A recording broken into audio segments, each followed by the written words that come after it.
Today on DNVR Buffs Live, Warren Sapp is no longer a part of Coach Prime's coaching staff. How many coaches will be added between now and the beginning of the season? We get into that and much, much more starting right now.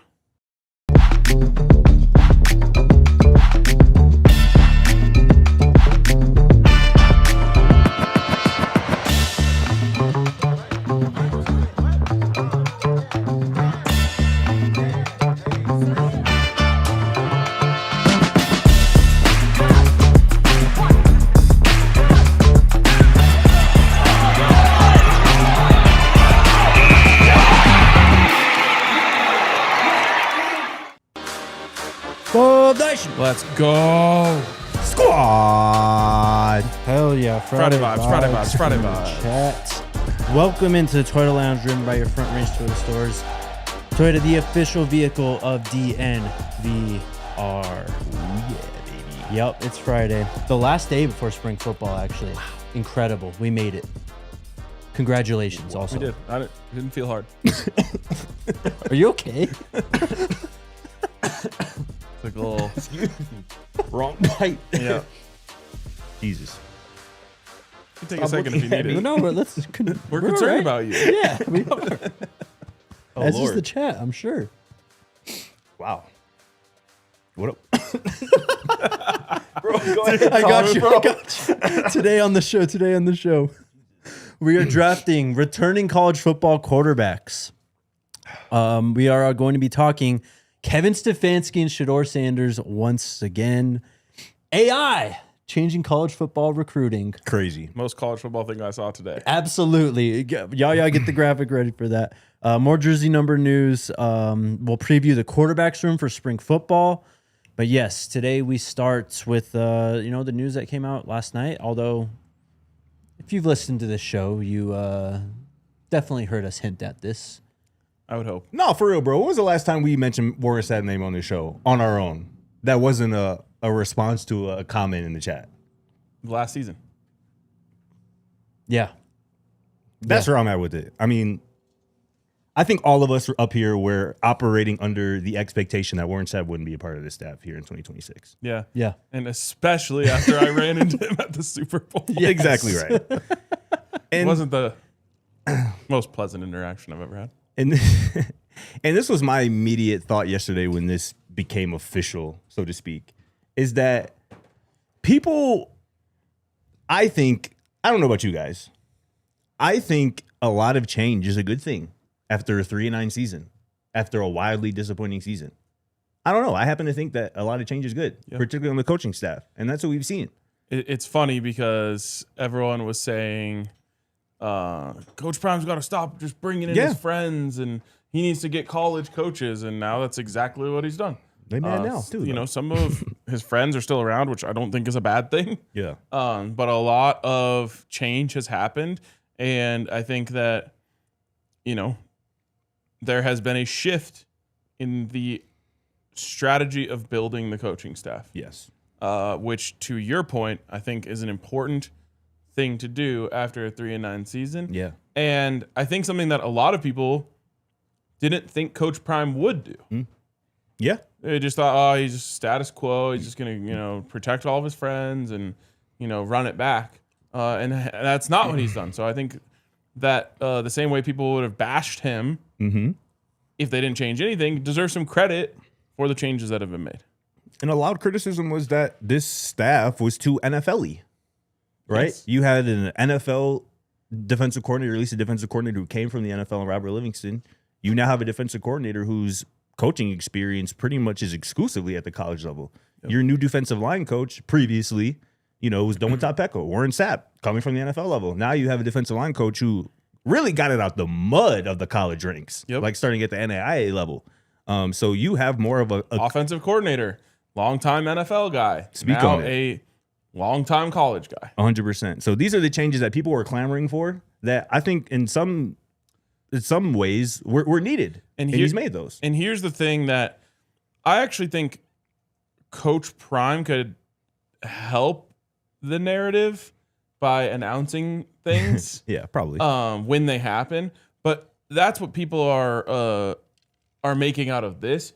why is this all happening so late? Right. You know, and I think that it comes on the heels of the Robert Livingston thing, which actually did happen late. But then it's like, oh my God, something terrible must be going on in Boulder. Everyone's just bailing all of a sudden. Right. When the Coach Sapp thing has been a thing Very much for a so. while that he wasn't going to be back. But Coach Prime doesn't really have any interest in sharing the news of the program, which is his prerogative. But that's another reason why people are taking this as a negative is they almost think like, oh, did he leave because Livingston left? Right. You know, and so that affects this as well. But yeah, I mean, to the point, people wanted a more college staff, getting a more college staff. It's just the double standards are hilarious. Every coach everywhere hires their friends. Every single coach. It's called the network. Of course. This is a very tight-knit industry. Relationship business. 1,000% it is. That's what it all comes down to, really. That's why a lot of people get hired for any coaching position is pre-existing relationship. Yep. Or a recommendation from a pre-existing relationship. Yep. What's 100% of how this works. And because it's Coach Prime in Colorado, though, it's, of course, under my magnifying glass, and it's looked at and talked about in different ways. But this is just how it is with every other program. But, we got to talk about it different here for whatever reason, whether you're a part of the movement or against the movement, or just even a neutral observer. We got to talk about it different because it's Coach Prime in Colorado. So it's also funny, just the reaction online to this. What is going on at Colorado? Again, like the favorite words of all the outsiders is what's going on in Boulder, right? Well, when Coach Sapp was hired, it was, how could they hire Coach Sapp? This is a dude with no coaching experience course. prior, and And now there's the building's on fire and everything's collapsing. And just as someone else said, Coach Prime is leaving after this year. So it's just crazy to me. It really is crazy. It is wild. I would say the only thing that gives me a little pause with us, now officially knowing that Warren Sapp is going to return, like they had, a three-headed monster, so to speak, coaching the defensive line last year, and now at least the interior guys, right? Dante Carter has that entire room to himself now. Obviously, George Hilo is going to be working with the edges. It's a numbers game, and you want to make sure that there are enough support staff coaches that can handle a room of 15, 16 guys, and you're not all depending on one guy, particularly a guy, Dante Carter, who is, position coach at the powerful level for the first time. So we know that there are going to be moves made behind the scenes, and maybe those have already been made in terms of additions to the coaching staff on the support side of things. But that would be the only thing that would just give me a pause, like just to make sure that there are enough bodies in the coaching room to make sure that everybody, all the players, have the attention and that they deserve and whatnot. And that's why I suggested the headline, how many coaches will Coach Prime add to the staff now that Warren Sapp's out? Because I personally like the concept of internal promotion. I think that when people are inside your building and they have earned a higher position, it's a good thing. It's a healthy thing for an organization to keep elevating people within that organization. But it does create a hole. Every time you elevate someone, rather than bringing someone in from the outside, now there's no one in that position. And so there are holes that need to be filled now. Who knows what they're going to do at linebackers coach, but your linebackers coach just became your defensive coordinator. Could you go, with but you used to have a defensive coordinator, a linebackers coach, and an assistant linebackers coach. Exactly. So you could say like Marv's going to do part of that job, but then, okay, now you look at safeties. So safeties is open because that's something that Robert Livingston was working on. So there's an opening. Defensive line coach, okay, you put Coach Pun up. Now his position needs to be filled. So the internal promotion is a good thing in my opinion, but now you have to backfill and bring in the next guys who you hopefully would internally promote if the other people got elevated to the next job. So I think by the way, there was a move made to let go of Coach Pollock, a special teams coach. Yep. That's open. Yep. So I think we're looking at 3, 4 or more additions to this coaching staff before fall camp, at least. Absolutely. But again, I mean, it's still technically kind of early in the offseason. Yes, would it be nice to have a full staff for spring football? I'd be very curious how many full staffs are in college football right now going into spring football, which, again, by the way, too, Colorado has an early one. On3 put out a whole chart of every single FBS program's spring day, at least in the Big 12. Colorado's like a week ahead of everybody, too, by the way. Interesting. So, I mean, Arizona's having portal visits this weekend, for God's sake. You know what I mean? Like, so Colorado is going to be on a bit of an expedited timeline, at least in this early part of the offseason. Isn't that kid who's visiting Arizona, is he a former Buff or a connection in the Buffs? I didn't check it out. Victory Johnson? Yeah. Shout out Victory. Who's That's that? who he is. Victory Johnson's visiting Arizona, I guess, this weekend. On Monday. Okay, interesting. I thought I heard that name, and I think Is he he the precedes linebacker or the me. fullback? He was the linebacker. Okay. Yep. But to your point, too, about years of NFL experience, so March 19th, 2025, our guy, Matt H. at ScoBuffs22 on Twitter, the Buffs had 136 years of NFL experience. After movement, just a couple days ago, it was 77 years. You adding Coach Sapp now, 90 years of coaching experience, I think, that has left. So most of that NFL experience, in terms of the quantifiable years, is out the building now. And a lot of it was recently. Domata Peko, with not even Robert Livingston, but Domata Peko, Sapp. Some guys on the offensive side too. So obviously Marshall Falk, right? Yeah. So it is what it is. But it's also, like you said, Scotty, it's what people asked for. They wanted a more college football staff. You're getting a much more college football staff this offseason. Totally. And we'll see. There's no guarantee of one or the other working. It was never a guarantee that the NFL thing was going to work. And there's no guarantee of the college approach working. It's more just about, did you get the right people, and are they willing to put the work in? And I think that's the big thing. I think that's the big difference between the NFL and college, is coaching in the NFL is easier than college. Yes. I think any coach would actually tell you that. Yeah. You don't have to kind of parent. Exactly. You're getting, in a lot of cases, men. Right. You are not having to recruit. You don't have to deal, like, the coaches aren't really involved in the contracts or anything like that. Whereas in this case, I think the coaches are a lot more involved when it comes to NIL, and they've probably got, different players coming to them moaning about it.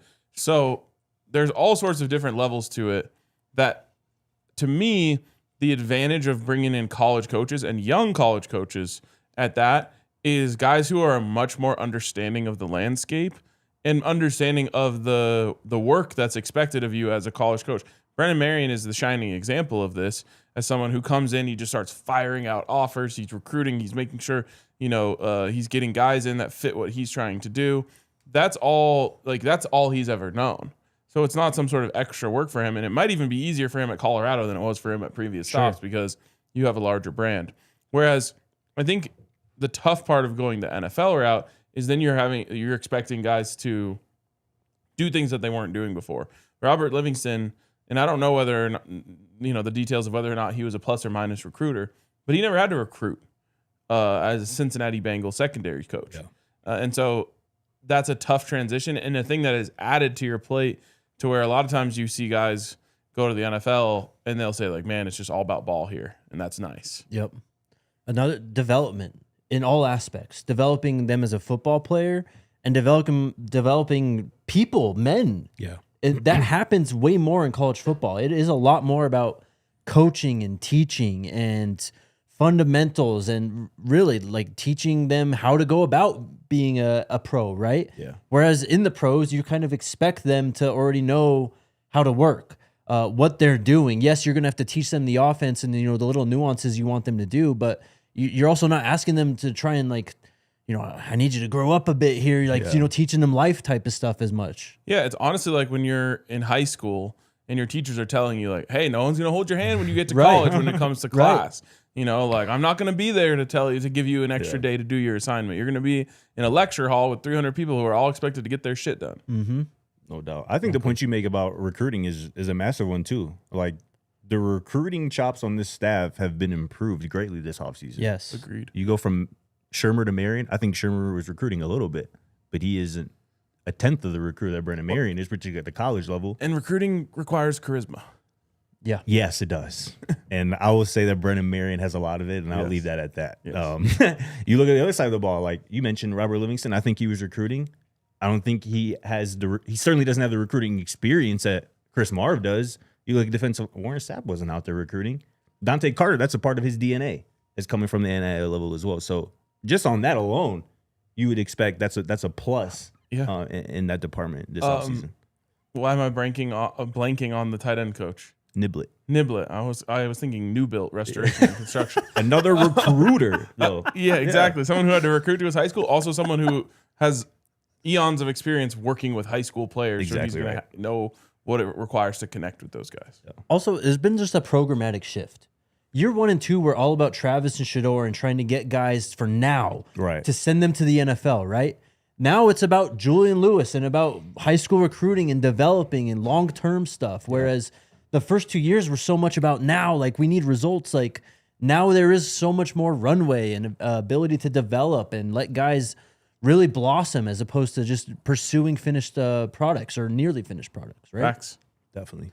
Lots more to talk about, but let's take our first break and shout out our friends over at Game Time, the place to get your tickets for the NHL, NBA, concerts, events, whatever is going on in your city. Make Game Time your one-stop shop. When you do so, download the app, use the promo code BUFFS, BUFFS. You'll get $20 off your first purchase. But shout out Game Time, man. They are the absolute best. You can use that Game Time Picks feature, see the view directly from your seat. Fire. You know, all the best view or all the best deals in the arena. You know, and as you know, Game Time, as the longer that you wait until game time, the prices tend to drop as well. Opening day is, I don't know, about a month or so away, but we got Avs and Nuggets playoff push going on right now. So if you want to go to Ball Arena and, you know, potentially see the next championship win for the state of Colorado and city of Denver, hit up our friends over at Game Time. Again, download the app, create an account, use promo code BUFFS, BUFFS, for $20 off your first purchase. Terms apply. Again, create an account, redeem code BUFFS, BUFFS for $20 off. Download the Game Time app today. And shout out to the squad, our good friends, our newer friends over at New Built Restoration and Construction, man. They are big supporters of our emergency podcast. And that's because they specialize in emergencies, man. You can't envision or expect an emergency to happen, right? Never. They just happen. Yep. They just happen to you.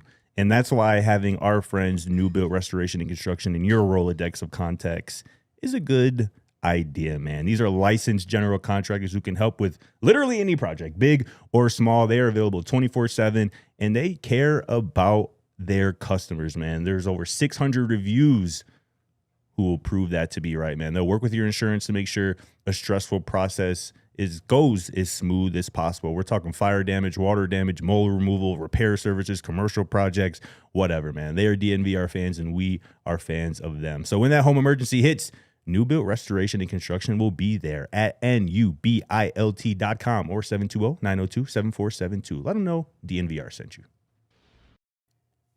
All right, back on the show. Any final thoughts on coaching staff, potential additions, SAP, all that stuff? No, and again, I just want to, I think the perfect thing for Coach Prime is to marry the two.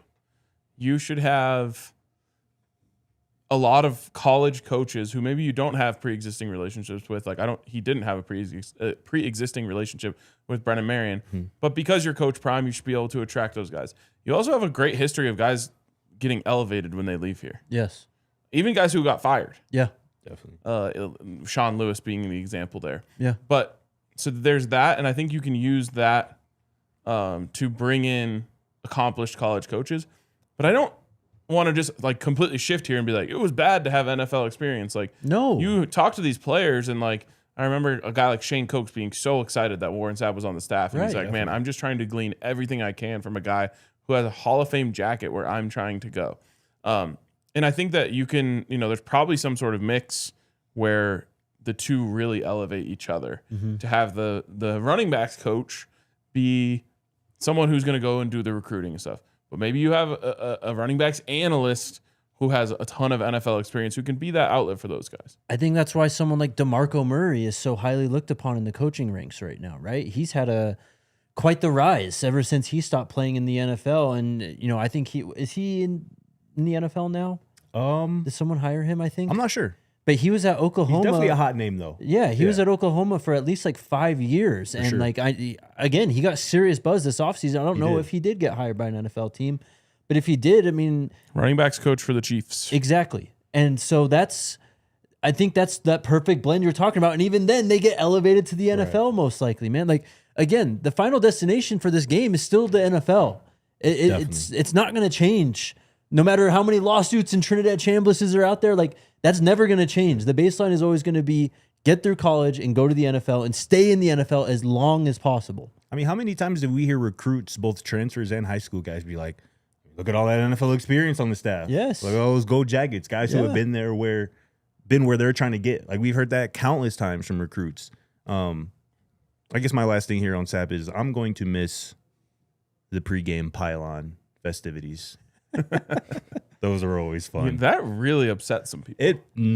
It pissed some people off, which is something that I didn't envision making people upset. But even some of my friends were like really upset about it. But it's funny though because what a dumb thing to care about. It's hilarious though because people weren't mad about that until this past season, even though they were doing that in 2024. Nothing is allowed to be funny when you're losing. Nothing, not allowed to have fun. But that's I'm gonna miss that, me personally. Moving on then. Let's talk quarterbacks. A remade quarterback room over the offseason. Do you have something else? No, I'm just thinking about kicking over pylons. And then being picked back up and then kicked again. Another remade room this offseason. I mean, your starter is returning, obviously, Julian Lewis, and that is where we'll start. But Dominique Ponder is back as well. He's a junior. He's the oldest quarterback in the room now, too. Wild. Isn't that insane? That is. Isaac Wilson obviously transfers in. We are very familiar with him, having played against him 2 years ago. Too? He's on this eligibility chart as a sophomore. Must have redshirted last year. Probably. I mean, yeah, he must be it. absolutely didn't play 4 games last year. Right. And then obviously Keneal Sweetwine comes in as I don't know what we're calling this type of player, a recruit who technically signed somewhere, but then immediately transferred, and now he's a true freshman here. It's true freshman. I would call him an incoming freshman, Yeah. Well, either way, that was That's his what path happened here. with Noah King last year, pretty much. Yes, exactly. And of course, your quarterback's coach is your offensive coordinator, Brennan Marion, with the Go-Go offense. We can start with Julian Lewis, or we can start with the Go-Go offense. How do you want to start? Let's start with Julian. And just like a refresher of what Colorado has in him. Yes. This is a guy who, when I talked to Jordan Palmer this last offseason, one of the most renowned quarterbacks coaches, a guy who works with Josh Allen, he could not stop raving about. And not just like who he was, but who he thought he could be. Yeah. And the talent that he has. This is a guy who, when he was 14, had NFL wide receivers being like, who is that? And actually, I'll tell you a story that Jordan told me, which I hope we have him on the show at some point. But he said that he was getting ready to go to Elite 11, where he helps out. And Julian Lewis was an incoming freshman in high school. And someone sent him his tape. And just because he was in an Elite 11 mindset, right, he responds back like, this is great stuff. I can't wait to see him at Elite 11 next year. And the guy said, no, that's an incoming high school freshman. Crazy. Right there. And so he was just blown away from the start. But the talent that Julian Lewis has and the God-given ability that he has, in addition to the experience that he has playing at the highest level of Georgia high school football since he was a true freshman. Right. He's not your average 18-year-old. He is a very, very experienced for that age. And so his understanding of the game and some of the stuff that you might worry about with a young quarterback, I think you worry about a lot less with Julian. 100%, man. In my opinion, Julian has all the talent in the world. And in his 2 starts last year, even though they were losses, even though they were kind of, start and go sometimes, and that's more of a product of the offensive ecosystem around him than him, he still really impressed me in those 2 starts. Mm-hmm. Coming into a less than ideal situation on multiple fronts.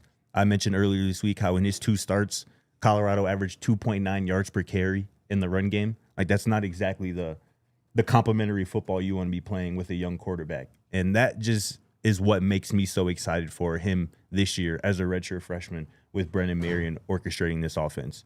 I tweeted out that clip today because I finally got around to watching Brennan Marion's interview with Unk and Chico from last week on the Morning Live. And I think it was favorite quote that I've heard from Brennan Marion this offseason where he's just talking about the run game. He goes, we have to be able to run the football. We have to be able to get in 12 personnel and close out games with our run game. He goes, quote, we're coming with a physical mindset. We're not just out there to throw spacing, hitches, and be cute. Other teams know they can get punched in the mouth. And you supply Julian Lewis with a consistent run game, with an efficient run game. I just think the sky's the limit for his talent. Last year, very interesting choice of two concepts there. I love it, man. Last year, when blitzed against West Virginia in his first start, 11 to 15 completion, a touchdown, 192 passing yards. His intermediate throws, which I talked about a lot, that 11 to or 10 to 18 range in that first start, perfect on intermediate throw, 7 to 7 for 115 yards and a touchdown. And that is, I think, in addition to obviously the vertical component of this go-go offense, that is where I think Brennan Marion is going to want to attack defenses, the intermediate part of the offense, because it taps into Julian Lewis, is, in my opinion, his best trait as a thrower. And it's why it's so important to run the ball. Because when you get those linebackers moving up towards the line of scrimmage, it creates massive windows in that intermediate area. Just trying to create some voids. That's all you're trying to do. Exactly right. And Julian Lewis, you give him space. You give him opportunity. He is one of the most accurate passers I've seen at the college level, particularly for a young guy, a true freshman, putting that on display. And he's going to have weapons. Again, like I said, he's going to be supported by a run game. He's going to be supported by an offensive coordinator who knows how to give him layups, which is something he just didn't have much of last year as a true freshman. So I'm really excited for that. To me, it's, all that stuff is awesome. And yes, it absolutely matters. It's just the poise, man.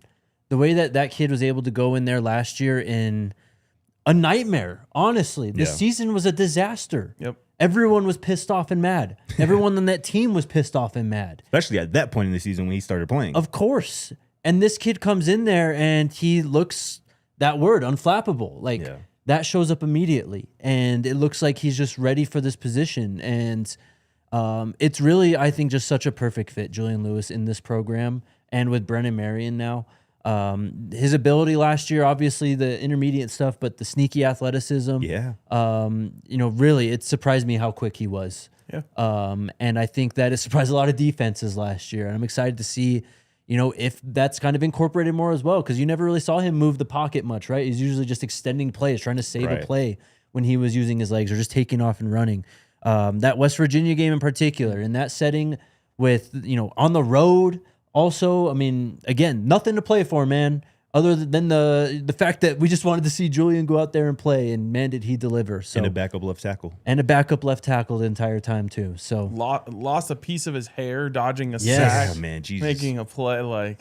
He was really balling in that game. It's a shame that the team couldn't get it done.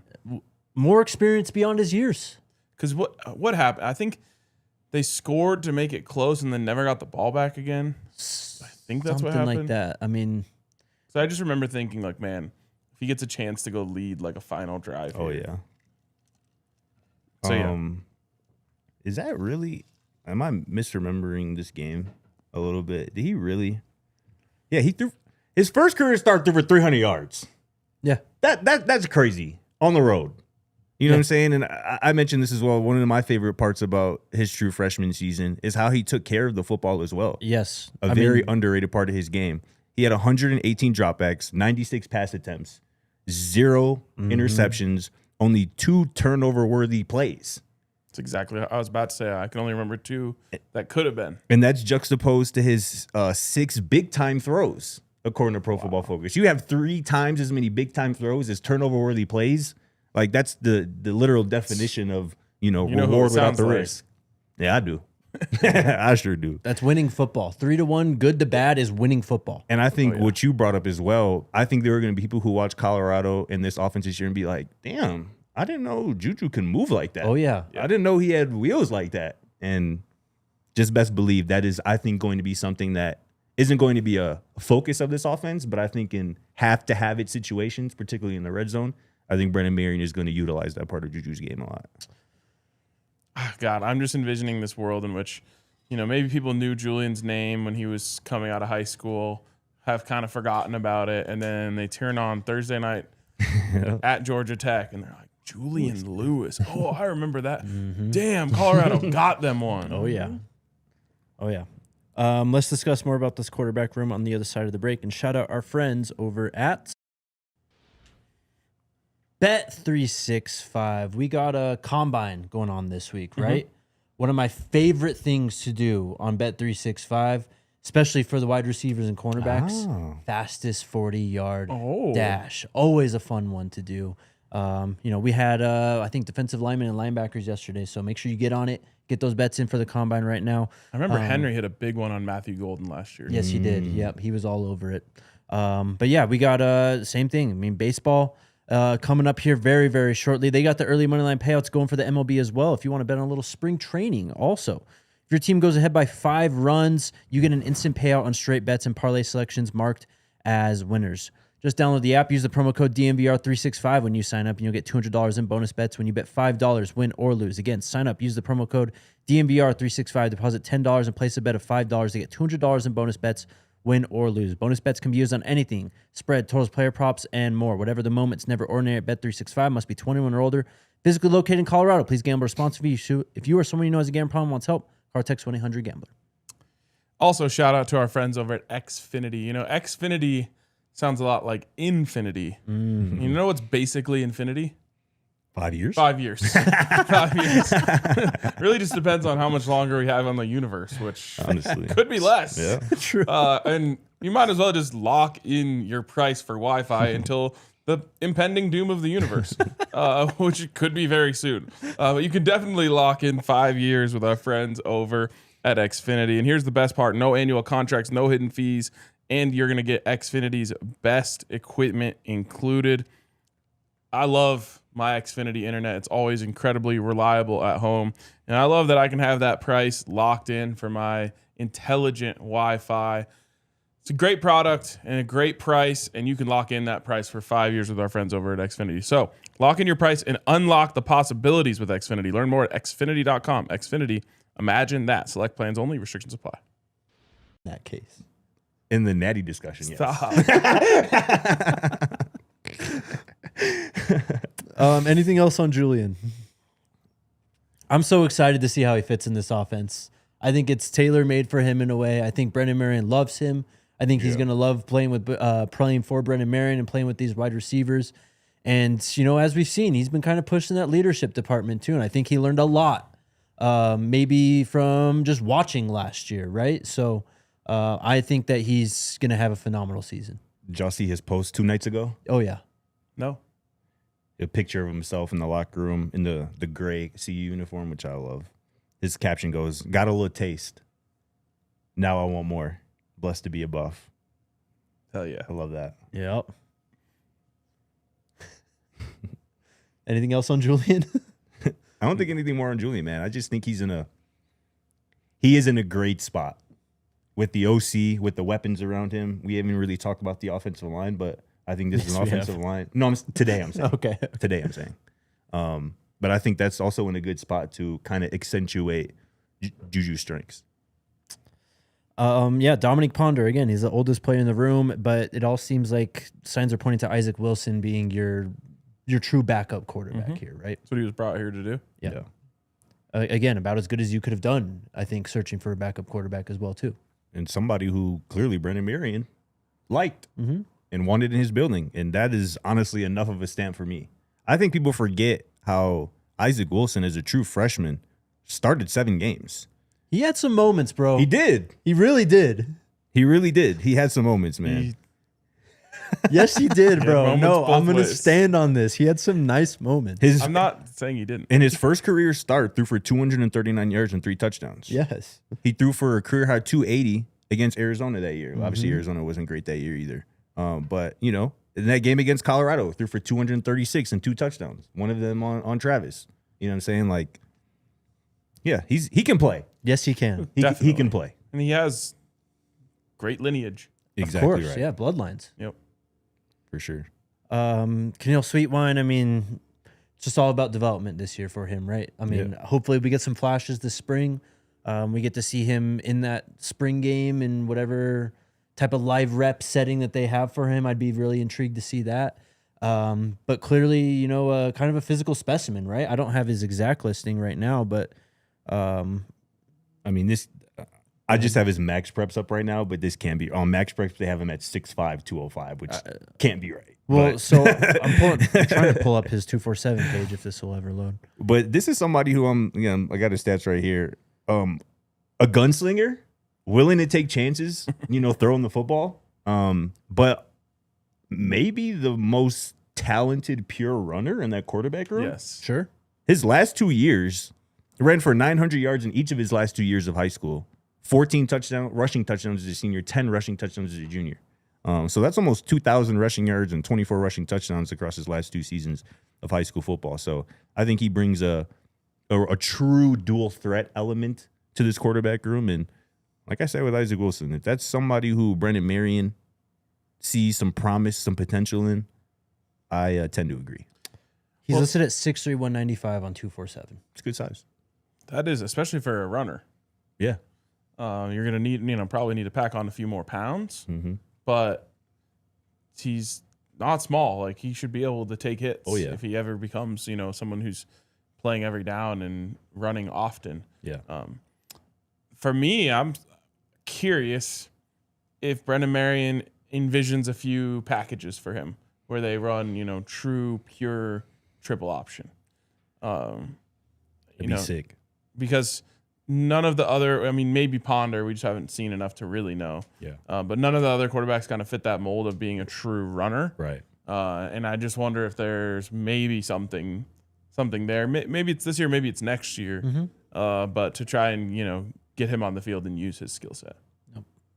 He's definitely made a nice impression on the locker room. Oh, yeah. As a young guy. That much we know. That means a lot, too, obviously. Particularly at that position. Julian was the same, too. Oh, yeah. They loved him last year at this time. Yes, we were talking competition and stuff, but clearly, not in that spot, really, right? Yeah. So that's crazy. Like, half the quarterback room is from Utah? Bro, Utah has good football. They really do. I'm not disputing that. No, I'm not saying you are. It's interesting that they got 2 guys in that quarterback room from Utah, obviously Isaac and Sweetwine. Yep. No, there's a lot of these Utah BYU recruits that are local, for a reason, bro. And I would argue those are 2 of the best high schools. Sky Ridge, yes. Sky Ridge, and then Lehigh. I thought he played at Corner Canyon. Isaac Wilson did. He was he's a a Draper Canyon. kid, yes, Yeah. of course. Yes. Why you say it like Corner that? Canyon? Yeah. If you've I ever think that's been where Dart went, if I'm not mistaken. Look up Draper, Utah. That's all I'll say. Well, tell us about it. What's going on? It's up in the Draper? mountains. Okay, Above everyone. What'd that mean? It's up in the mountains above everyone. Okay. Yeah, Dart went to Corner Canyon too. I thought I had heard that before. Corner Canyon. It just feels like a weird combination of words. It's Utah, man. They named the streets with numbers. It's crazy. All right, there's your quarterback preview. That is your spring football previews. We actually did 2 YouTube videos if you want to, go check them out as well. Offense and defense on the channel right now. So we'd appreciate your support there. All right, let's get moving. I wanted to talk about this first. Zach Barnett from footballscoop.com wrote this story. He might be out at the combine right now, but headline is an NFL GM put a number on how NIL is affecting the draft. Either he was there or he just watched the Brett Veach, the Kansas City GM, press conference, and he wrote this article about the number of top 100 prospects in the draft being reduced essentially by a quarter since NIL was instituted. So quotes from Veach here. When the official decision date for the underclassmen came, I believe we moved over 25 guys off our board that we had top 75, top 100. It really impacts, I think, the draft, and then you're getting older prospects as you go on. I don't think that's going to change anytime soon. I think that's something we have to adapt to. A quick graph here that Zach Barnett put together for this article. NFL draft early entrants by year. 2018, there was 106. 2019, same exact number, 106. 2020, 99. 2021, 130.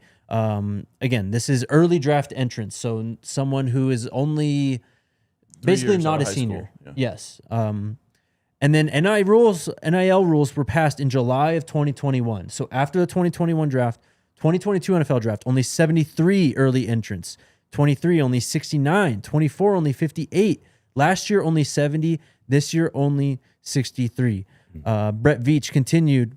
Typically, the second and third round would be those guys that maybe they didn't play a lot, but they were young. Well, now these guys are just bouncing and getting paid by another school and getting paid and playing. Facts. So round 2, 3, 4, the younger development guys who haven't scratched the surface yet, you're getting more finished products, so that's challenging. But that's what we have to adapt to and how we position our board. Obviously, more NFL lens, but it's how the game is changing. I saw today that Jeremiah Love is the only early declared running back at the combine this year. Yeah, wouldn't surprise me. Which is insane, particularly at that position. But it makes sense when it's like if you can just go back And make a running back salary. More. Yeah, more. Yeah. A lot, because like he said, a lot of these guys are going round 2, 3, 4. The drop off from a first round contract to a day 2, let alone a day 3 contract, is drastic. That's crazy. And these guys literally are getting paid more for one season of football than almost some entire rookie contracts over 4 years. Totally. At the same time, you've got like Troy Franklin for the Broncos, who's going to be 22 years old next season, who's going to be in his 3rd year of the NFL versus, guys who will get drafted this year who are 24 years old already. Yeah. Yep. It's interesting though, from an NFL perspective, like that quote, like he says like the second, third round, like it used to be like development guys who haven't reached your ceiling, and now it's like more finished products, more polished. Wouldn't you prefer that as an NFL team?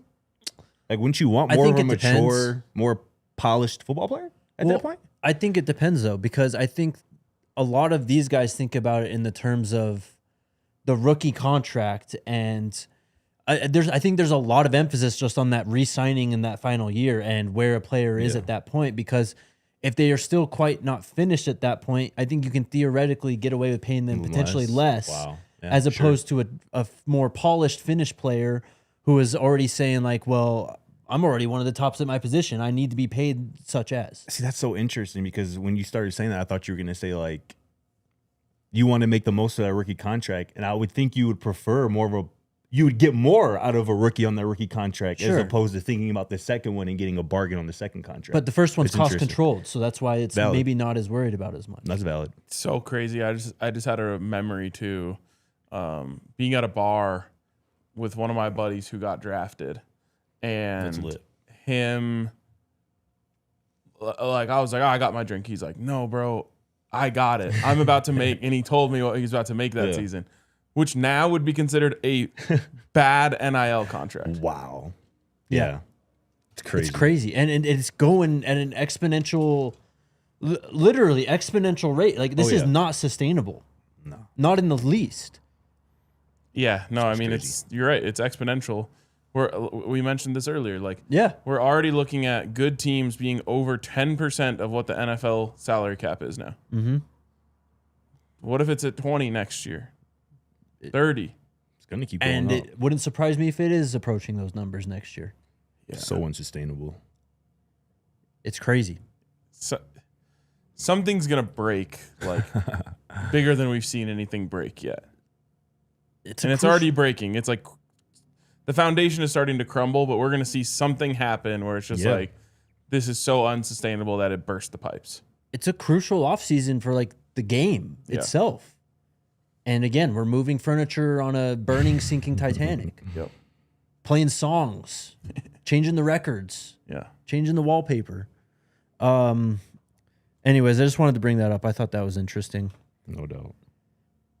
The good side of it, actually, someone mentioned college degrees. The good side of it is actually the opposite. You stay in college for 5 years because you're collecting so much money. You're going to get a good-ass education. You would think. I mean, exactly. You would think. Yes. Because I don't know how likely that is for somebody, for example, who's been to 4 schools in 5 years. Something like that. You know what I mean? That is true. But at the same time, like, I don't know. I lived with a guy on the football team who got 2 master's degrees in our 4 years in college because... Oh, he was grinding. Well, he was like, I have to be here for football for the summer anyway, so I'll just take summer classes. And he just breezed through everything. I respect the hell out of that. I remember when Alex Smith got drafted first overall in 2005 or whatever. He graduated college in 2.5 years. Wow. Yeah. I mean, Utah education. I don't know if he's from Utah. Is he? I don't know. I was just talking. I know he went to Utah, right? The Yeah. Utes? Yeah, he was That's what I was Urban referring to. Meyer's quarterback at Utah. Wow, beat Alabama in the Yep. Sugar Bowl. Mm-hmm. Yep. that's crazy. The most college football thing I saw today, or we saw today. Yeah. You want to talk about it? No, go Okay. ahead. What is it? Well, I would. A nameless, faceless account on the internet tweeted out a video. Football recruits are figuring out how to use AI to fabricate fake highlight plays. Yeah. Go look. It's out there on the. There it is. I got it. Yeah, pull it up. Yeah. This is all fake. All this whole thing is fake. AI highlights, y'all. This Are is we where we're at. sure that that's not a fake? Like, you know what I'm saying? No, we because didn't get Centelled. I'm pretty sure this is legit. Okay. What I will say is some of the. Oh wow, that really does look like. Yeah. Look at how looks he's legit. running, bro.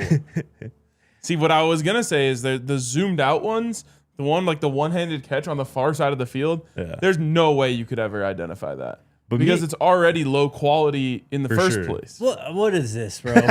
This looks worse than watching CFB 26 stuff. But me and Yaya were talking about it before the show. Like, imagine you're a coach, you're watching 60 dudes a day, and you're tired of shit, and you're like, sure, yeah, this dude, yeah. You watch a few plays, and you're like, yeah, this. Look at how looks far cool. the numbers down. Like, dude, What the What hell? is that? somebody hit this That's an head coach. 11-yard line. Yeah, there was one where there was a 0-yard line. I saw there was a 0-yard What are line. we It's doing? hilarious, bro. This one though, this first one. Look at how long the ball's Yeah, in the the air. ball is so high. Damn moon ball. What are we doing, bro? You're right though, dude. This like 60-year-old coach. Yes. He's like, yeah, see a few plays. We're like, yeah. They gonna call the head coach like, hey, I got us one. I got us one. We're gonna be so confused the first day. Of Like, look at he workouts. looks big. He looks massive too. Like, come on, what are we NFL doing? player. just a plain red end zone too. Like, what are we talking It's about? crazy. But this is where we're at, man. Why This is is he where we're moving at. like that, bro? And one more thing on AI. I saw this too. I don't know if you saw this. So He's like, Coach, this guy is really productive. He moves kind of weird. Also, he has 7 fingers. to up to the 20 to the 15 to the 11 touchdown. That's hilarious. Oh my god. Bro, so then I saw this as well on the way to work today, bro.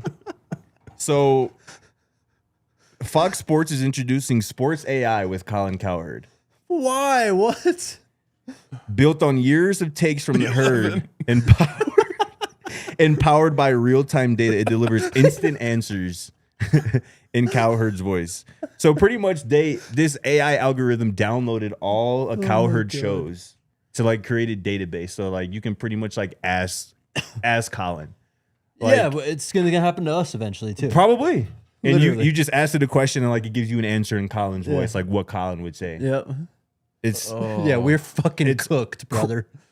we're It's bad. So lame. Like Holy if you use cow. that, you're lame.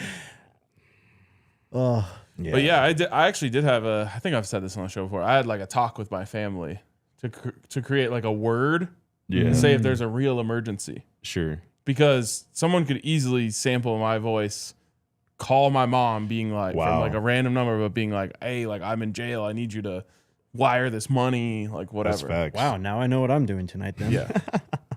Jeez. But yeah, we're cooked. It's It's over bad. with. It's really bad. Anyways, let's talk about Kevin Stefanski and Shedeur Sanders. The NFL. So what's the deal here? Actually, first off, I thought this stuff was canceled. What? The NFLPA report cards or whatever. it just I got think this leaked. is the last year. No. Oh. It used to be released by the NFLPA. Then they said the NFLPA is no longer allowed to release it. Got you. So they just leaked it. Nice. Hell yeah, let's go.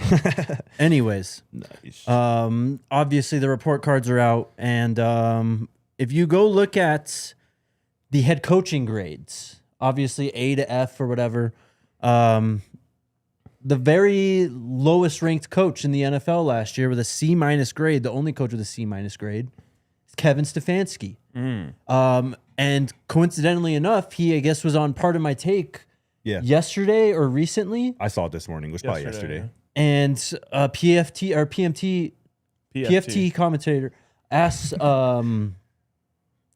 Stefanski about Shedeur Sanders. Yeah. Right. And Stefanski responds like, "Oh, well, I love Shedeur. Like, you know, I loved coaching him. Like, he's a great young player. You know, same shit he was saying all year. Young players got to develop. Blah blah blah. Said he was rooting for him. All this stuff, but he's the lowest graded coach with a C-, and had how much time did we spend talking about him last year and how he was treating Shedeur and all that stuff? Yeah, I mean, I don't think those things have to be mutually exclusive. I think he actually can be rooting for Shedeur, and I think he actually maybe did come around and learn to love Shedeur, which everyone that I know that's ever actually met Shedeur in person did end up coming away loving him. Yeah.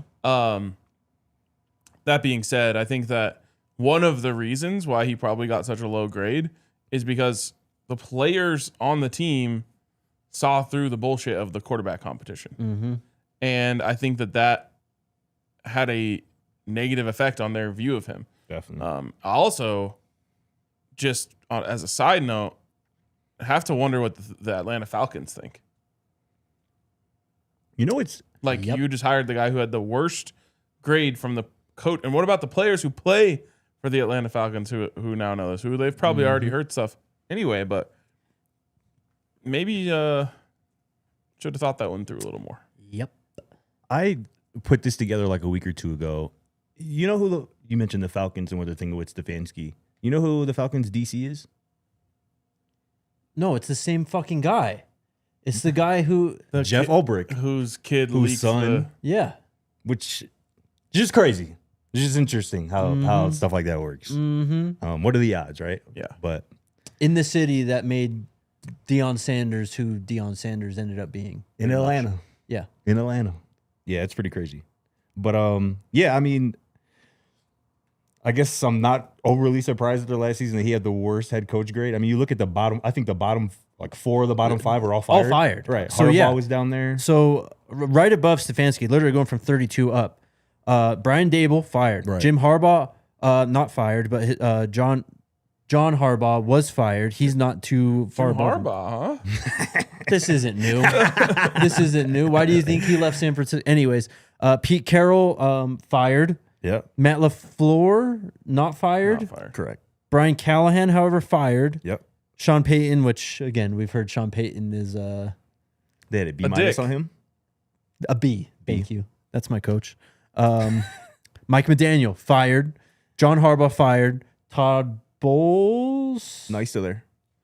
And then Jonathan Gannon was right above that, too. That's a Anyways. good point, Mars. Where is Aaron Glenn on this? Oh, Abe, he's up there at the top. Good for him. Hey. Yep. Good for him. Did you see the video of him yesterday? Falling asleep. Yeah. Allegedly. He's looking at his Dozing off. phone, bro. Could have been deep in thought.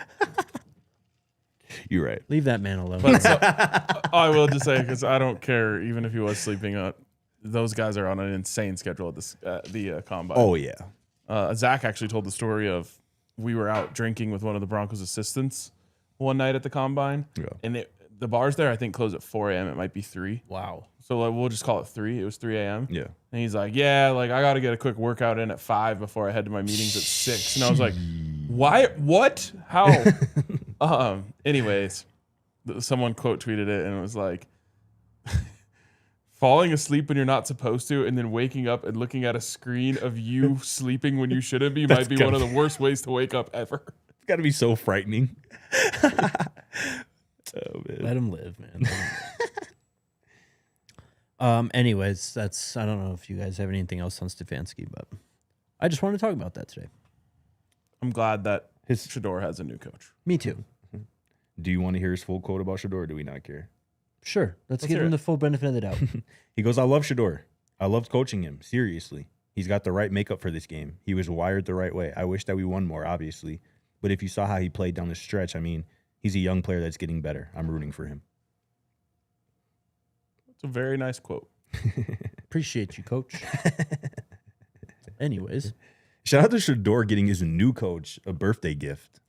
What a next level 4D chess move. Bro, that story is the most Shedeur It is story hilarious. I've maybe ever heard. He's like, For what does it real. mean? He's like, I don't know. I just liked it. I wanted to get you it. I got one for me too.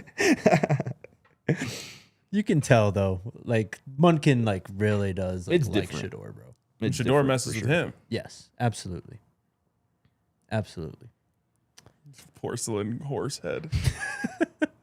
I don't know if we're gonna get to this draft today, but let's do the 2030 coach thing real quick. You have that? Yeah. So the Athletic. Hold on. I'm just imagining like Todd Monken bringing that home and his wife being like, "What is this?" He's like, "Shedeur got it for me. I don't know." Where do we put it? Right. Right by the door. Right above the fireplace. Oh God. For real. So yes. So the Athletic put out this article. Who will be coaching your school in 2030? Predicting every Power 4 football program's head man. This is the most off-season piece of content. Yes. of Who all wrote time. this? This was written by Ralph Russo at the Athletic. Okay. Shout out to Ralph Russo, you know. You need some R&R in your life, huh? So again, all Power 4 teams, he predicted who their head coach will be in 2030. All right, lay it on us. Do you believe that he thinks Coach Prime will be Colorado's head coach? Absolutely in not. 2030? Absolutely not. The name that he has is Colorado's head coach in 2030. Can I guess? Sure. Is it a something that I could potentially guess? I don't think so. Okay. Then I'm not going to guess. Is Do you it want a to try? current like sitting head coach, No, it is a current assistant head coach. Or not an assistant coach. but like a coordinator too? No. He's a Oh. quarterback's coach currently. I have no idea. Quarterback's coach. Byron Leftwich? No. His name is Kenny Guyton. He is Wisconsin's quarterback coach. That name sounds familiar. So here's the blurb. What is the point of this article? The blurb reads this. Good luck forecasting when and how Sanders' time in Boulder will end. Colorado has a new AD in Fernando Lovo, who has strong ties to Urban Meyer. Guyton, who played for Meyer at Ohio State, is a well-thought-of young coach. That's why I know this name. This is So hilarious. this Kenny Guyton, like I said, he's the quarterback's coach at Wisconsin. He was previously the receivers coach at Wisconsin. Nice. He's been coaching for a while. He was at Texas, or excuse me, he was at Arkansas for a few years as their receivers coach. He was at Colorado State in 2020 as their receivers coach. Louisiana Tech for a year, Houston, Texas. He started as a GA at Houston. Like you said, former quarterback at Ohio State, played for the Buffalo Bills for a year in the league. A young guy. He was the guy who backed up Braxton Miller.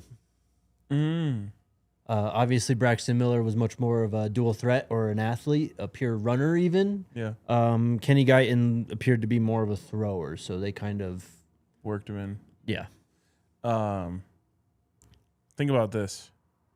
You could have your internet price locked in when Kenny Guyton becomes the head coach in Colorado. To be fair, I'm looking through all his Big 12. I think I only see one team that has their current head coach predicted to be, or two now, to be still their head coach in 2030. In the Big 12, sorry? In the Big 12, yes. That would be Utah. They still think Scally's going to be there. Okay. Obviously, it's his first year. And then another guy who's in his first year, Colin Klein at K-State. I will predict that. Wait, how many football seasons is that? 4? It If would you be count this year, 6, 6, 7, 7. 8, 9. And then you'd be entering your 5th year. Yeah. I'm going to say that neither of those guys Oh, are still coaching there. I know you're a Klein guy, ain't you? I mean, he loves that place. Yeah, no doubt. I don't think he's, unless he gets offered a Bama, Georgia type of offer, I could see him definitely being there for at least that long, for sure. Yeah. Just got to work. Just some interesting ones He had here. a great offense this year. He's got Dan Mullen taking over for Kenny at Arizona State in 2030. Dan Mullen still getting shots 5 years from now, huh? He's got Jason Beck, Michigan's OC, taking over for Kalani at BYU. That makes sense. Yep. He's got Luke Fickell taking over for Satterfield at Cincy. That's hilarious. Luke Fickell started. Yes, he did. Yep. Yeah. That's Or what he mentioned Maybe there. not started, but he was there. Finally, somebody predicting a new head coach for the Kansas Jayhawks. And he just says it's their current Jalen OC. Daniels. Yes, there you go. There you go. That'd be the most Kansas thing ever. He's got Brent Venables taking over for Eric Morris at Oklahoma State. Ain't that some CFB 26 shit? No, literally. Lincoln Riley taking over for Joey McGuire at Texas Tech. Ain't that some CFB 26 shit? Did this guy just simulate 5 years in the future on CFB 26? This is. I can't hilarious. believe this is a real life. I love Do it. either of you It's guys pretty want funny. to call your shot and say that Coach Prime will be the head coach of Colorado in 2030? I refuse to answer that question Okay. out of fear of What backlash. are your thoughts on that? I would deem it to be highly unlikely. Who's Michigan got? Michigan, a name you know. Jim Harbaugh? No. Bob Chesney. UCLA's new head coach. Ah, the JMU Yep. guy. Okay, Exactly okay, right. okay. Yep. Interesting. And obviously, in a perfect world, yes, Coach Prime would just be crushing it and For wanting sure. to keep doing this and How old would he be? winning national championships by that point. But, He'd be 62 or turning 63. oh, yeah, from an age perspective, he Oh, yeah. obviously could do it. Oh, yeah.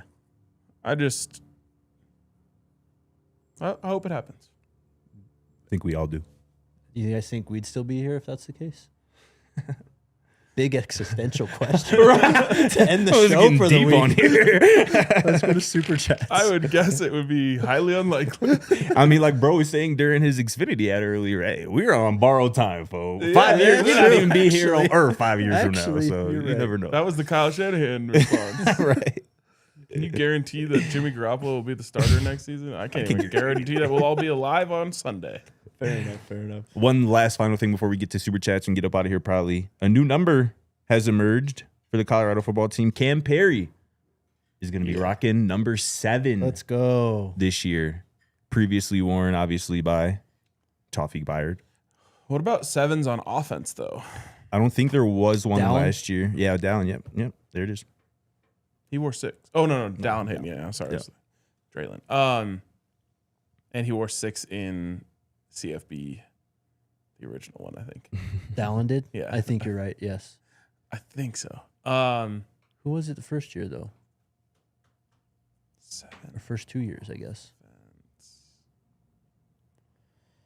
Nothing's coming to mind for me. I'm pulling up the roster now. I like 7 on Cam though. Yeah, On that's Scary nice. Perry. He wore 8 at Miami of Ohio. Obviously, that's taken.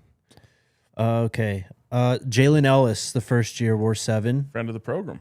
Yes. Very much friend of the program. Friend of the show as well. I 2024. did the same thing. I meant the program as in our program Oh, that we put on each day.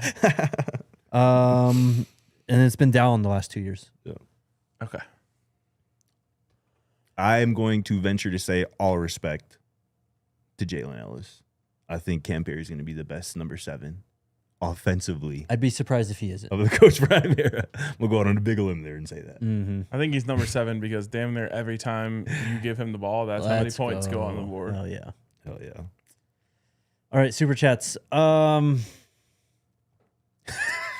No. Jermaine with the Super Chat says, Jake, I second that notion. Utah has good football.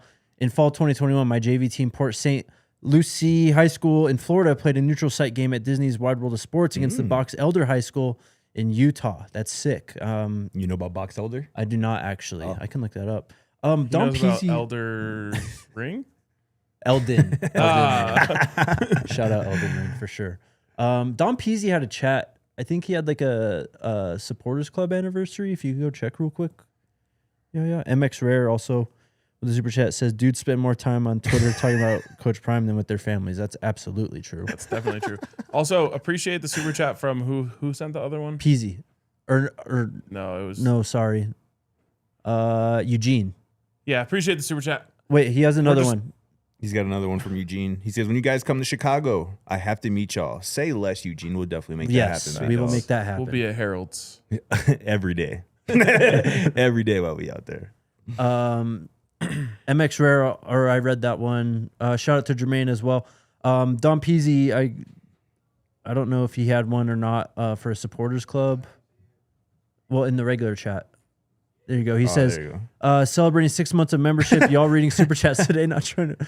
Beezy, we read your stuff though. Shout out Peasy. When did 6 we ever months. not read a super chat? Well, so these chats.